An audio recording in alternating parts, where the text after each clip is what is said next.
Hello everyone, આજે આપણે સ્વાધ્યાય 1.3 શીખીશું. દાખલા નંબર 1. નીચેની સંખ્યાના દશાંશ સ્વરૂપમાં લખો અને તે કેવા પ્રકારની દશાંશ અભિવ્યક્તિ છે તે જણાવો. તેમાં ફર્સ્ટ આપણે પૂછે 36/100. તો આપણે જાણીએ છીએ કે 36/100 એટલે શું થાય? તો કે 0.36 થાય. એટલે કે એની શેષ શું મળી ગઈ હોય? આપણે 0 મળી જાય. તો આપણે આગળ શીખી ગયા છે કે શેષ જ્યારે 0 મળે ત્યારે તેની દશાંશ અભિવ્યક્તિ કેવી હોય? તો કે શાંત દશાંશ અભિવ્યક્તિ હોય છે.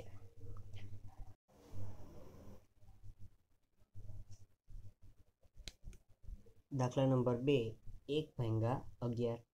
તો આપણે ખબર છે કે 1 ને 11 વડે આપણે ભાંગી શકીએ નહીં. તો શું કરશું? તો કે 0 આપણે ઉતારીએ એટલે કે 10 થશે. તો પણ હજી ભાગ નથી ચાલતા. તો કે હજી એક 0 જોશે. તો આપણે શું કરીએ? 0.0 મૂકી અને હવે 11 9 99. 100માંથી 99 જાય એટલે કેટલા વધશે? 1 વધશે. હવે પાછો એક 0 ઉતારીએ તો કે હજી ભાગ નથી ચાલતો. તો શું કરશું? પાછો એક 0 આપણે અહીંયા મૂકશું અને અહીંયા એક 0 ઉતારશું. પાછું 11 9 99. 100માંથી 99 જાય કેટલા વધશે? 1. એટલે કે 1/11 કરશો તો આપણે શું મળશે? 0.0909. એ રીતના આપણે રિપીટ થશે. તો કે આપણે આગળ આ ભાગ ચલાવશું તો 0909 એ રીતના રિપીટ થતા રહેશે. માટે આપણે આગળ જોઈ ગયા છે કે શું હતું કે જો જ્યારે શેષ જી છે એ પુનરાવર્તિત થતું હોય તો આ જી છે દશાંશ અભિવ્યક્તિ કેવી કહેવાય? અનંત આવર્ત દશાંશ અભિવ્યક્તિ કહેવાય છે.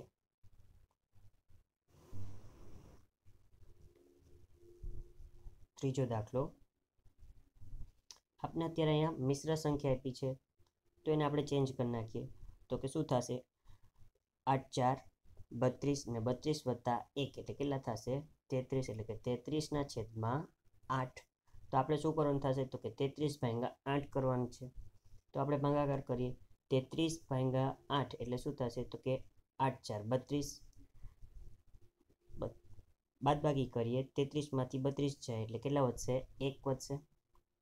હવે તો કે ભાગ ન થતો તો શું કરશું? તો કે પોઈન્ટ મૂકો અને 0 ઉતારો. આપણે તો આપણે અહીંયા 0 ઉતાર્યો અને અહીંયા પોઈન્ટ મૂકી દીધું છે. 10 છે તો આપણે ખબર છે ભાગ ચાલશે. 8 એકુ 8. 10માંથી 8 જાય કેટલા વધશે? 2. 0 ઉતારો. પાછું તો કે 8 2 16. 20માંથી 16 જાય કેટલા વધશે? તો કે 4. ઉપરથી 0 ઉતારો. 8 5 40. શેષ કેટલી મળી ગઈ આપને? તો કે 0 મળી ગઈ. શેષ જ્યારે 0 મળી જાય તો એ દશાંશ અભિવ્યક્તિ કેવી હોય? તો કે શાંત દશાંશ અભિવ્યક્તિ હોય છે. ચોથો દાખલો 3/13. 3 ને આપણે 13 વડે ભાંગી શકીએ નહીં. માટે શું કરીએ? તો કે 0 મૂકી અને પોઈન્ટ મૂકીને એક 0 ઉતારીએ. આપણે 13 2 26. 30માંથી 26 જાય કેટલા વધે? 4. હવે આપણે તો કે 0 ઉતારો. 13 તેરી 39. 40માંથી 39 જાય એટલે કેટલા વધશે? 1 વધશે. 0 ઉતારીએ 1 તો કે 10 થયા. 10ને આપણે 13 વડે ના ભાંગી શકીએ એટલે માટે શું કરવું પડશે? તો કે ઉપર એક 0 મૂકવું પાછો અને અહીંયા એક 0 ઉતારીએ એટલે અહીંયા આપણે કેટલા થઈ ગયા? તો કે 100 થઈ ગયા. 13 સત્તા 91. 100માંથી 91 જાય કેટલા વધશે? 9. 0 ઉતારીએ. 13 છક 78. 90માંથી 78 જાય કેટલા વધશે? 12. ઉપરથી આપણે 0 ઉતારીએ. 13 9 117. કેટલા વધ્યા? 3. તો જો આપણે જોયું હતું કે 3થી સ્ટાર્ટ કર્યું હતું તો પાછા અહીંયા 3 આવી ગયા છે. માટે આ કેવું થશે? તો કે 3/13 જી છે એને આપણે ભાગાકાર કરશું તો એનો જવાબ શું મળશે? આપણે 0.23076 એ રીતના આપણે આ સંખ્યા જી છે એ રિપીટ થઈ રાખશે. માટે આ શું થશે? તો કે અનંત આવર્ત દશાંશ અભિવ્યક્તિ છે.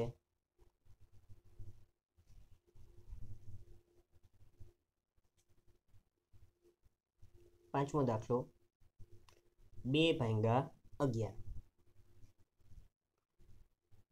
2/11 કરવાનું છે આપણે. ભાગ ના ચાલે એટલે શું કરીએ તો કે 0 પોઈન્ટ અને અહીંયા નીચે 0 લખીએ. ભાગ ચલાવીએ 11 એકુ 11 એટલે આપણે અહીંયા છેદમાં અહીંયા કેટલા આવી ગયા? આપણે અહીંયા 11 આવી ગયા. 20 માંથી 11 જાય કેટલા વધશે? 9. 0 ઉતારીએ. 11 8 88. 90 માંથી 88 જાય કેટલા વધે? 2.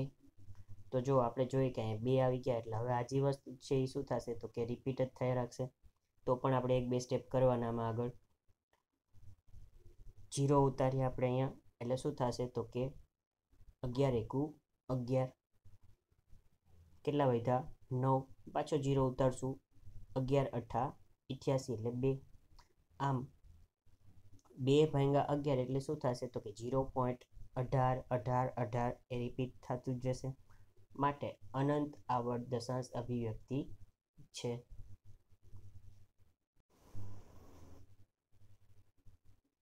પાંચમો દાખલો 329/400. એની આપણે દશાંશ અભિવ્યક્તિ જાણવાની છે. ભાગાકાર કરીએ. 329/400.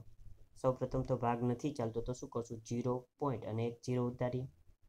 હવે તો શું કરશું તો કે 8 4 32 થાય અને પાછળ 2 મીંડા લગે એટલે આપણે આ ખ્યાલ આવી ગયો તો કે 8 વડે ભાગ ચાલશે. એટલે કે 400 × 8 એટલે કેટલા થયા તો કે 3200. 3290 માંથી 3200 બાદ કરીએ કેટલા વધશે? 90 વધશે. 90 છે તો ભાગ નહીં ચાલે તો શું કરશું? આપણે આ 1 0 ઉતારશું ઉપરથી. હવે તો કે 400 × 2 એટલે કે 800. 900 માંથી 800 જાય કેટલા વધે? 100. 1 0 ઉતારીએ એટલે કેટલા થઈ ગયા? હવે અહીંયા 1000. પાછું તો કે 2 વડે ભાગ ચાલશે. 400 × 2 એટલે 800. 1000 માંથી 800 જાય કેટલા વધશે? 200 વધશે. 200 વધશે ને આપણે શું કરશું? હજી 1 0 ઉતારશું. 400 × 5 કરશો એટલે આપણે કેટલા મળશે તો કે 2000 મળશે. માટે શેષ કેટલી મળી ગઈ આપણે? 0. એટલે કે 329/400 કરીએ ત્યારે આપણે જવાબ શું મળશે તો કે 0.8225. ને આપણે જોયું કે શેષ કેટલી મળી ગઈ છે? 0 મળી ગઈ. તો એનો મિનિંગ શું થયો કે આની અભિવ્યક્તિ કેવી થઈ? શાંત દશાંશ અભિવ્યક્તિ થઈ છે.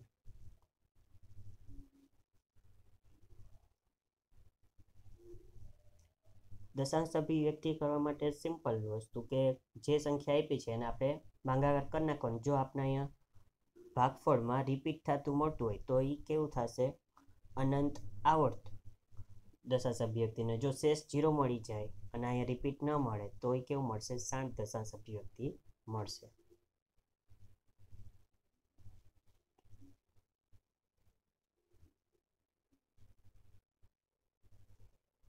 દાખલા નંબર 2. તમે જાણો છો કે 1/7 બરાબર 0.142857 અને 12 છે. જે ઉપર લીટો છે એને શું વચાય? 12 વચાય.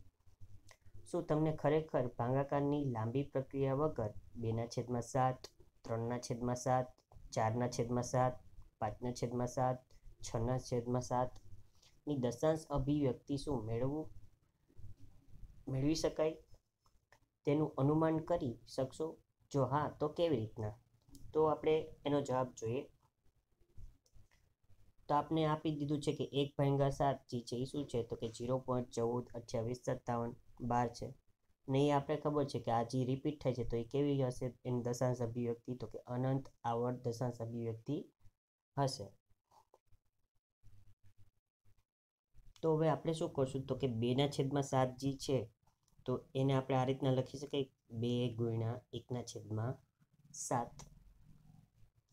હવે તો કે 1/7 ની કિંમત ખબર છે કેટલી છે? 0.142857 12 છે. એટલે કે 2 × આ 1/7 ને બદલે હવે શું લખી નાખવાનું? આ મૂકી દેવાની એની કિંમત 0.142857 અને ગુણાકાર કરશું એનો ગુણાકાર પણ આપણે જે નોર્મલ રીતના કરી છે એ જ રીતના હોય છે. એનો ગુણાકાર શું થશે તો કે 0.285714 મળશે આપને. બરાબર. એના પછી 3/7. તો 3/7 છે તો એને કઈ રીતના લખી શકાય તો કે 3 ગુણ્યા 1/7 લખી નાખીએ. બરાબર. 3 ગુણ્યા 0.14285712 છે, જેને આપણે 3 વડે ગુણશું એટલે આપણે જવાબ શું મળશે 0.428571 એવો આપણે જવાબ મળશે. તે જ રીતના 4/7, 5/7 અને 6/7 એનું આપણે જોશું. તે જ રીતના 4/7 છે તો એને કઈ રીતના લખી શકાય તો કે 4 ગુણ્યા 1/7 અને 1/7ની કિંમત મૂકી અને એનો ગુણાકાર કરી દેવો. તે જ પ્રમાણે 5/7 અને 6/7. તો આ જ બધી સંખ્યા એ કેવી થશે તો કે અનંત આવર્ત દશાંશ અભિવ્યક્તિ થશે.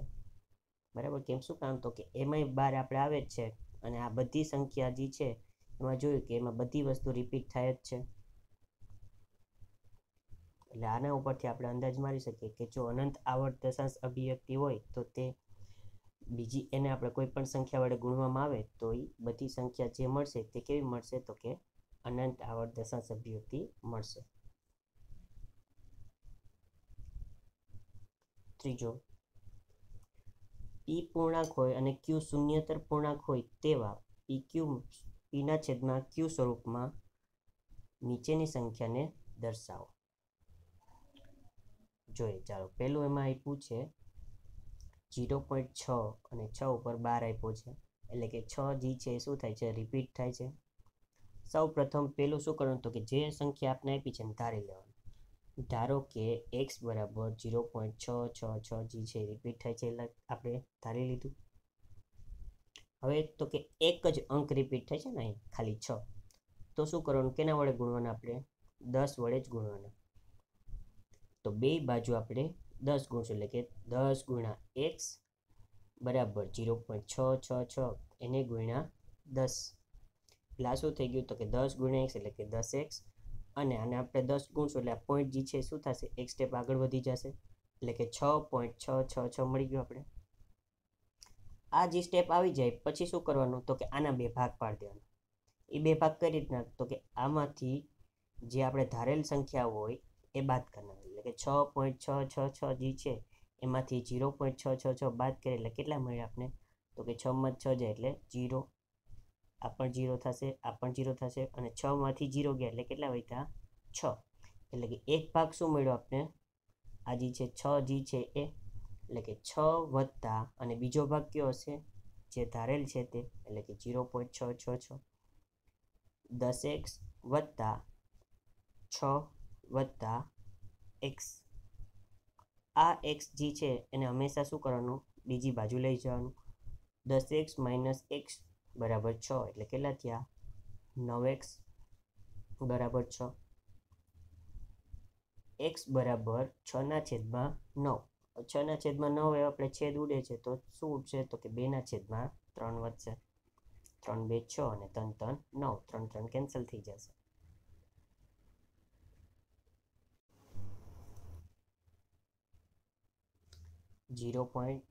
.4 અને 7 ઉપર 12 છે, ખાલી 7 ઉપર જ 12 આપને આપેલ છે.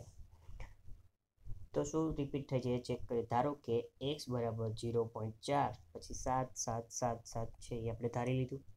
અહીંયા આપણે એક જ અંક એટલે કે 7 એક જ રિપીટ થાય છે તો આપણે એને કેટલા વડે ગુણવાના થશે તો કે 10 વડે ગુણવાના થાય. એટલે કે બે બાજુ આપણે કેટલા વડે 10 વડે ગુણશું. એટલે કે 10 ગુણ્યા x બરાબર 0.4777 ગુણ્યા 10. 10 ગુણ્યા x એટલે કે 10x બરાબર આ પોઈન્ટ જે છે શું થશે 10 ગુણશું એટલે એક સ્ટેપ આગળ આવી જશે 4.777 જે આવી ગયું. હવે આ જે છે 4.777 એના બે ભાગ પાડવાના. એ બે ભાગ કઈ રીતના પાડવાના તો કે આ જે છે એમાંથી ધારેલ સંખ્યા હોય એ બાદ કરી નાખો. એટલે કે 4.777 એટલે આ જે હતું એ લખી નાખ્યું. માઇનસ આપણે જે ધારેલ છે એ લખી નાખીએ 0.477 બાદબાકી કરીએ તો 7માંથી 7 છે એટલે શું આવશે 0, 7માંથી 7 છે એટલે 0, 7માંથી 4 છે એટલે કેટલા વધ્યા 3, પોઈન્ટની નીચે પોઈન્ટ, અને 4માંથી 0 છે એટલે કેટલા વધ્યા 4, એટલે કે બે ભાગ ક્યાં બન્યા તો કે 4.3 પ્લસ બીજો ભાગ કયો તો કે જે ધારેલ સંખ્યા હતી 0.4777 10x આ 4.3 જે હતા એમને પ્લસ x, આ xને હંમેશા શું કરવાનું બીજી બાજુ લઈ જવાનું, 10x માઇનસ x બરાબર 4.3, 10x માંથી x જાય કેટલા વધશે 9x વધશે, અને આ જે 4.3 હતા એ એમને x બરાબર 4.3 છેદમાં 9. હવે આપણી પાસે અંશમાં પોઈન્ટ છે તો શું કરી નાખીએ, એ પોઈન્ટને કાઢી નાખીએ, એટલે કે 43 છેદમાં 90. પોઈન્ટ કાઢવા માટે શું કરશું, છેદમાં 10 વડે ગુણી નાખીએ.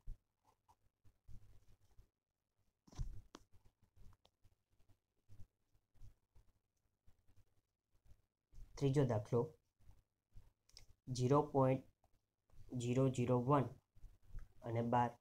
તો જો આપણે અહીંયા કેટલી સંખ્યા રિપીટ થાય છે તો કે 001, 3 સંખ્યા 3 અંક જે છે એ રિપીટ થાય છે. તો આ જે સંખ્યા છે એને આપણે ધારેલી, ધારો કે x બરાબર 0.001001 એ રીતના આગળ અનંત સુધી જાય જ છે. 3 અંક રિપીટ થાય છે એટલે કે બંને બાજુ કેટલા વડે ગુણવા પડશે, 1000 વડે ગુણવાના. જેટલા અંક રિપીટ થતા હોય એકની પાછળ એટલા મીંડા લગાડી દેવાના થાય આપણે, એટલે કે 1000 ગુણ્યા x બરાબર 0.001001 ગુણ્યા 1000. તો 1000 ગુણ્યા x એટલે કેટલા થયા 1000x. હવે આપણે 0.01 જે છે એને 1000 ગુણશું તો શું થશે તો કે 3 સ્ટેપ પોઈન્ટ જે છે આગળ આવી જશે, એટલે કે 1 2 અને 3, એટલે કે 1ની આગળ પોઈન્ટ આવી જશે, એટલે 1.001001 આપણે ખબર છે કે આ 3 ટપકા આપણે અહીં દર્શાવી છે એ શું દર્શાવે છે તો કે આગળ હજી 001 એ રિપીટ થાય જ છે, એટલે આપણે અહીંયાને હજી લખી શકીએ. તો હવે આ જે સંખ્યા મળી ગઈ એને આપણે શું કરવાનું તો કે બે ભાગ પાડવાના છે આ રીતના. તો બે ભાગ પાડવા માટે તો કે પહેલાં આ જે સંખ્યા છે એ લખી નાખવાનું, અને તેમાંથી જે ધારેલ સંખ્યા એ બાદ કરીએ, એટલે 1.001001 છે બાદ કરશું, એમાંથી 0.001001 બાદ કરશું એટલે શું મળશે આપણે જવાબમાં 1, બાકીનું બધું તો 0 જ થઈ જશે. તો 1 વત્તા 0.001 એટલે આ જે છે એ શું થઈ જશે x થઈ જશે. આપણે 1000x હતા અને આ જે x છે આ બાજુ લઈ જઈશું તો શું થશે તો કે માઇનસ થઈ જશે, અને આ +1 જે હતા એ એમને 1000x માંથી x છે એટલે 999x બરાબર 1, એટલે કે x બરાબર શું આપણે મળ્યું તો કે 1/999.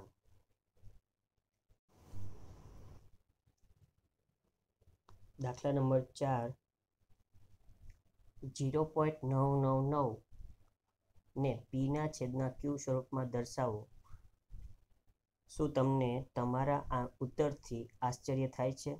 તમારા શિક્ષક અને વર્ગના સહઅધ્યાયીઓ સાથે તમારા જવાબની સત્યાર્થથી ચર્ચા કરો.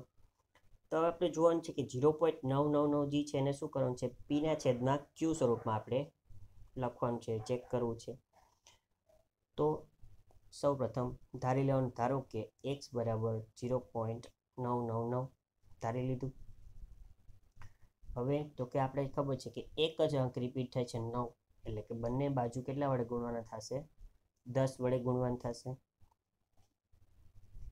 એટલે કે 10 ગુણ્યા x બરાબર 10 ગુણ્યા 0.999.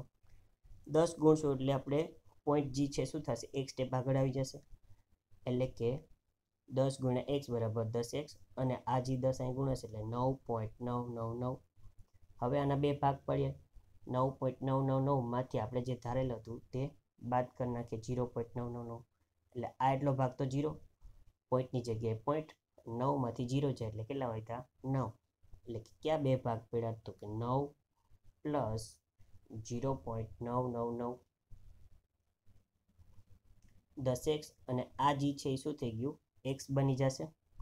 આ એક્સને આપણે બીજી બાજુ લઈ જઈએ એટલે કે 10x - x બરાબર 9. બાદબાકી કરશો એટલે કેટલા વધશે? તો કે 9x વધશે. અને આ 9 હતા જે એમને આ 9 જે છે ગુણાકારમાં છે એક સાથે, બીજી બાજુ જઈએ તો શું થશે? ભાગાકારમાં જશે. એટલે કે x બરાબર શું થયું? 9/9. એટલે કે x બરાબર કેટલા હોય તો આપણી પાસે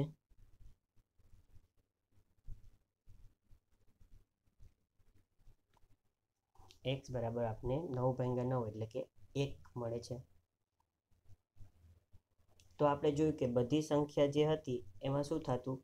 તો કે x બરાબર ડાયરેક્ટ આપણે p/q સ્વરૂપમાં મળી જતું. પણ અત્યારે આપણે p/q સ્વરૂપમાં મળતું નથી, આપણે 1 મળે છે. અને આપણે જાણીએ છીએ કે 1 છે તો કે એના છેદમાં હું 1 લખી નાખું એટલે કે p/q સ્વરૂપમાં પણ એને લખી શકાય.